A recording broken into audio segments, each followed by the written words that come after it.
Ya Nkem Owoh amara ka Ọsụọfịa ọ ga-amasị anyị ka ịkọwatakịrị anyị ka isi ahazi ya wee ihe onyonyo nke Nollywood ma ọ wụ ihe ejije amara bido from ụkwa na ọtụtụ ihe ndị dị iche iche imekara ma akịdị. Ya ka m na-akọwara gị ịma ife dị na ife onyonyo nwa bụ o nwere ụfọdụ nọ n'odide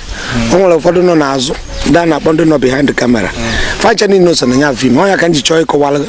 na ebe m bidoro mana ebe m bidoro pụtawa n'iru ife eji ese foto bụ na taboo na Circle of Doom ya bụ nke ebe emere emesizi anya wee bata na nke bụ taboo eso wee hazi nnọọ taboo n'isi mbido ya wee ruo esi njedebe ya ebe a ka m pụta mee makọs nwezi igwe o wee wube enwefe akpọba m ndị ji ego maka ihe jiri ego mgbe a onwe ka esi mekata mụ nwa sị na mma arapụziri ya ịkpọ m akpọ ka nje kpọba ndị ji ego wee mee nke a na-akpọ ikuku wee buru ya gbadaba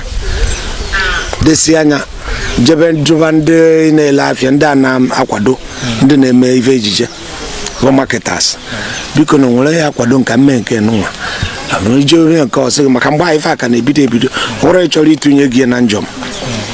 mana emekọta nwe ndị kwetara mụ na fa emebi ya ana m enyefe otuto maka fa nwara mmadụ isi ka m tinye ego m ebe a ọ bụrụ ife dị ebe a na-akpọ risk na-amara ihe ọ ya amụta nya emezie m taboo emezie m ikuku nụ olele ọfụma maka ife nji ime bụ ife m nwetara ọgụgụ isi m nwetara n'ife m mere o wee wube enwefe akpọba m. Ya Nkem Owoh amara ka Ọsụọfịa ọ dị mma anyị anụ n'olu gị ọ ga-adịrị gị na mma daalụkwa. Thanks for watching.